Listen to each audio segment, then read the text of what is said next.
apakah Anda percaya reinkarnasi? Dan jika Anda percaya reinkarnasi, pernahkah Anda bertanya di kehidupan lampau Anda pernah terlahir sebagai apa atau pernah terlahir sebagai siapa?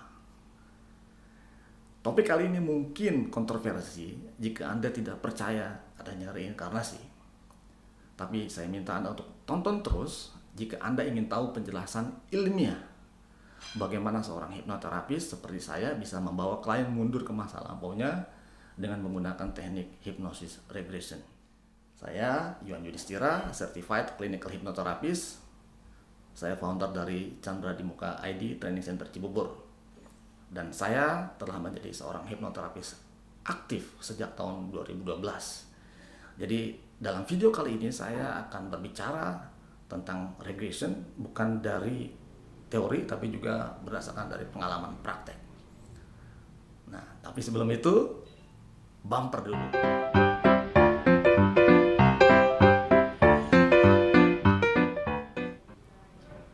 Oke, jadi dalam video kali ini Anda akan belajar banyak hal, ya.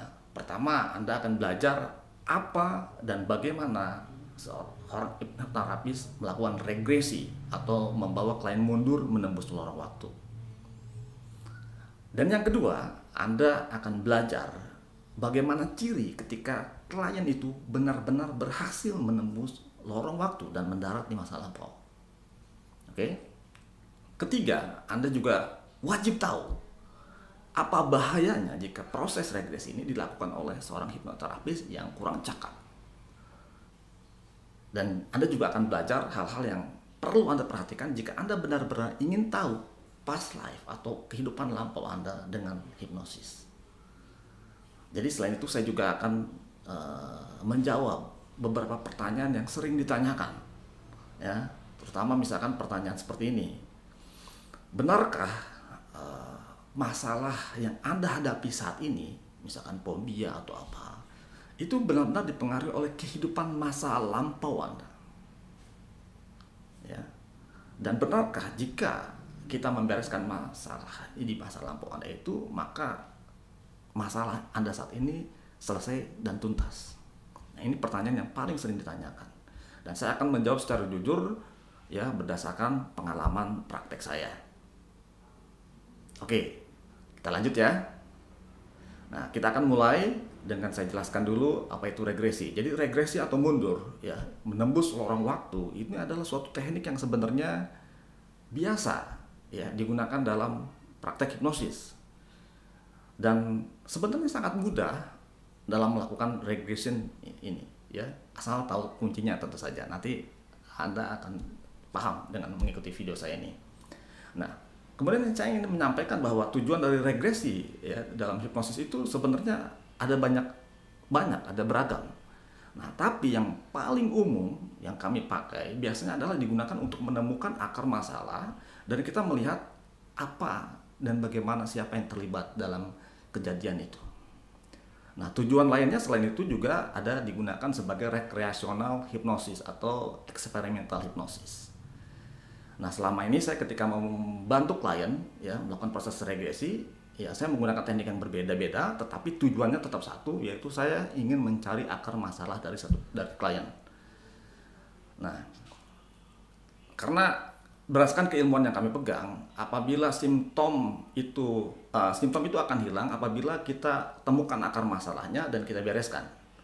Jadi ini sangat penting, ya. Dalam hipnoterapi itu tidak bisa kita hanya memberikan sugesti, kita harus ketemukan akar masalahnya dan bereskan, dan biasanya menggunakan teknik regresi. Jadi ini menjawab suatu pertanyaan, apakah jika masalah di masa lalu diselesaikan, masalah saat ini akan tuntas? Yes, tapi kita nggak berbicara past life, ya, atau apapun itu, tapi yes, jika masalah di masa lalu dibereskan akan mempengaruhi kehidupan Anda saat ini. Nah, sekarang saya ingin mencoba menjelaskan kepada Anda apa sebenarnya yang terjadi ketika klien itu dibawa ke dalam regresi.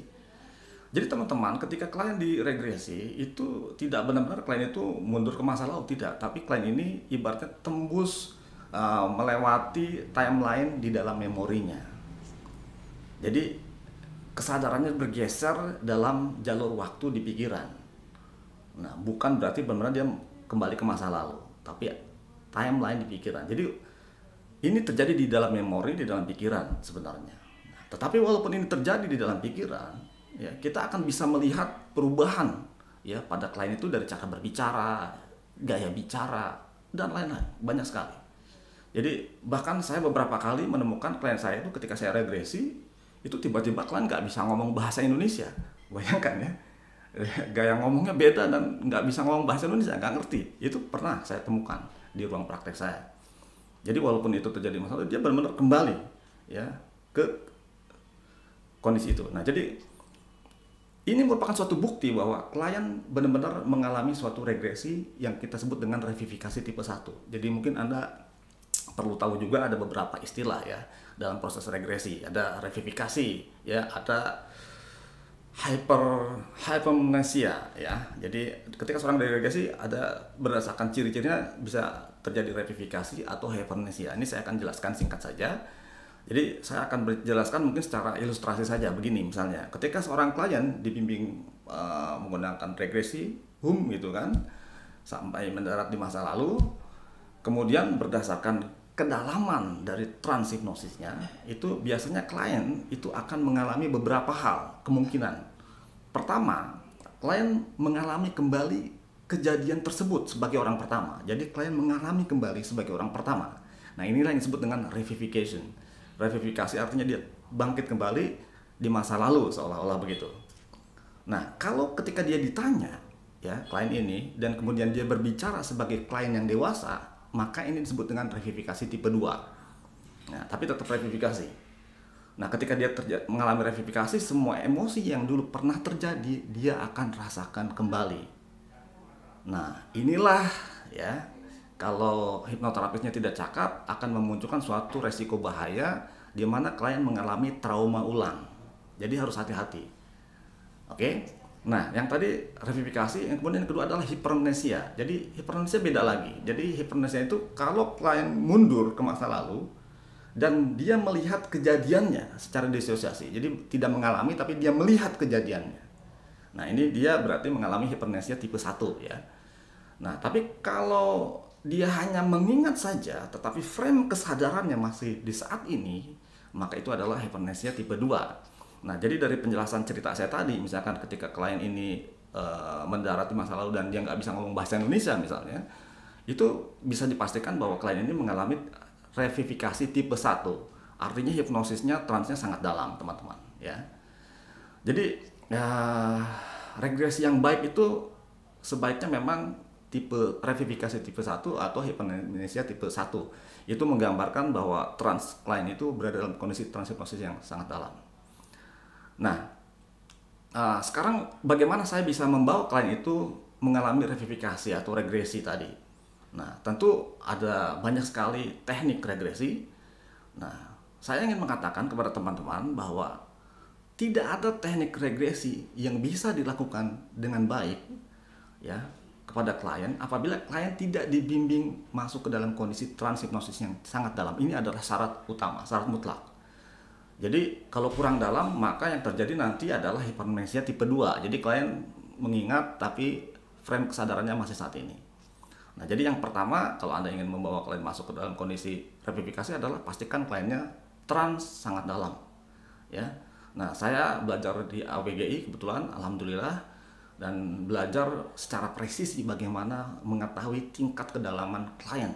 Nah, jadi setelah kita tahu dia sangat dalam pada secara presisi di level berapa, baru kita bisa menggunakan teknik regresi apapun. Nah, saya akan jelaskan ada beberapa teknik regresi yang umum ya. Yang paling umum adalah affect bridge atau jembatan emosi. Jadi klien dibawa ke masa lalu dengan menggunakan jembatan emosi. Ada somatic bridge yaitu dengan rasa sakit di tubuh fisik. Ada juga bisa specific event. Jadi kita tahu kejadiannya kapan, kita langsung bawa kejadian itu. Nah, itu 3 teknik. Ya, tapi semuanya tidak bisa dilakukan kalau klien tidak trans dalam. Nah, teknik-teknik itu digunakan tentu dipilih berdasarkan kebutuhan saja. Jadi kapan kita menggunakan edge regression, affect bridge, somatic bridge dan lain sebagainya. Nah, pertanyaan berikutnya adalah yang juga terkait dengan topik kita adalah teknik yang mana yang paling efektif untuk past life regression. Nah, jadi ada edge regression, ada past life regression. Ini dua hal yang berbeda ya. Nah, tapi sebelum saya berbicara tentang past life regression, saya ingin mengatakan kepada Anda yang sangat penting, yaitu resiko ya atau bahaya ketika Anda melakukan regresi dibimbing oleh seorang hipnotis yang tidak cakap. Ya, tadi satu kita sudah jelaskan bahwa Anda bisa mengalami trauma ulang ya, karena ada emosi yang bisa terjadi dan bisa Anda rasakan. Dan kedua yang juga tidak kalah serem adalah terjadinya penanaman memori palsu atau false memory implant. Jadi seorang hipnotis ya yang tidak begitu paham ya itu sering melakukan kesalahan saat melakukan proses regresi. Jadi kesalahan yang biasa mereka lakukan pada klien adalah mereka melakukan leading ya. Ya, jadi contohnya adalah misalkan leading yang bisa menanamkan memori palsu atau false memory implant adalah dia menggunakan kalimat-kalimat misalkan seperti ini. Misalkan contoh perempuan ya, korban perkosaan misalkan, apa yang dilakukan paman Anda terhadap Anda? Dia tanya itu. Bagian tubuh mana yang dipegang oleh paman Anda ini? Jadi pertanyaannya langsung to the point begitu. Nah, itu salah, itu leading ya. Seharusnya yang benar ditanyakan adalah laporkan apa yang terjadi, atau Anda sendiri atau ada orang lain. Kemudian ceritakan apa yang terjadi. Begitu seterusnya. Jadi seorang hipnotis buta, dia bertanya. Bukan bertanya misalkan, Anda dipegang apanya? Paman Anda ngapain? Nah, itu itu adalah pertanyaan, maaf, yang tendensius, yang sifatnya leading, yang bisa memunculkan false memory implant. Oke, nah sekarang ini bagian yang mungkin Anda tunggu ya tentang past life regression nih.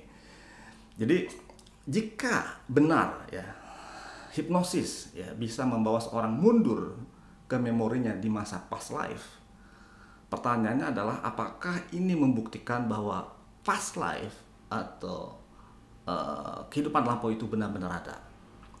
Jadi ini bagian kontroversi dari videonya. Jadi sahabat-sahabat saya yang Buddhis tentu ini nggak kontroversi, ini nggak ada masalah. Jadi past life, reinkarnasi itu adalah suatu bagian dari kepercayaannya. Tapi kita mengenal teman-teman atau sahabat-sahabat yang beragama yang lain mungkin tidak percaya tentang reinkarnasi, tidak percaya adanya past life. Jadi percayaan ini bisa jadi ditanyakan ya.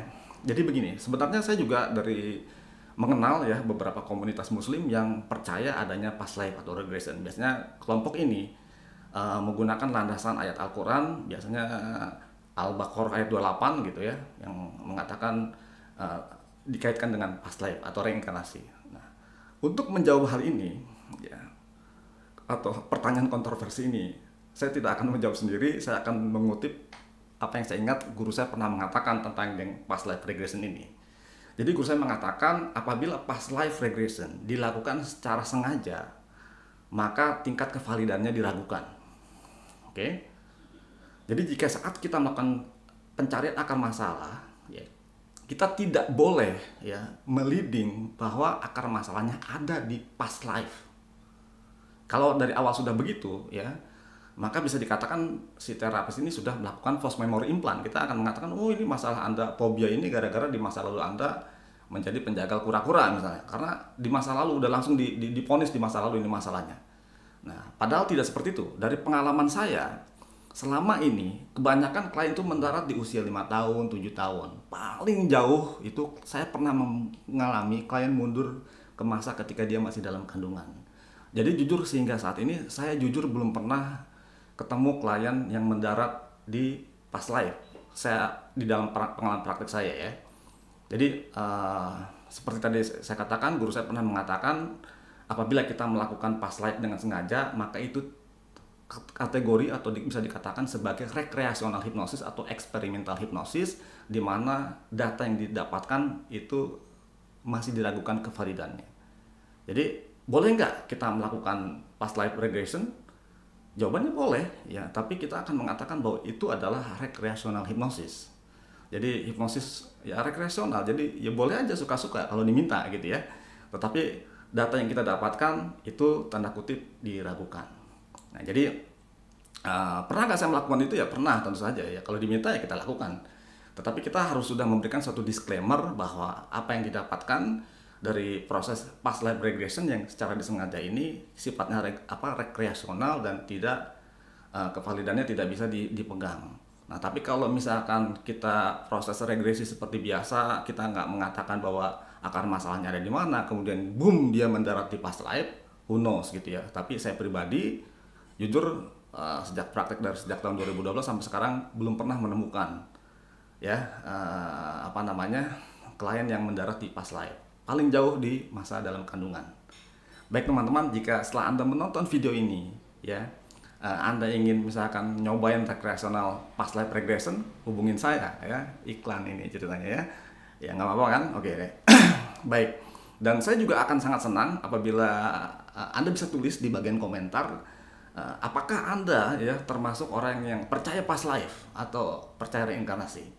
Dan jika Anda tidak percaya, juga boleh Anda tulis di komentar kira-kira apa pendapat Anda.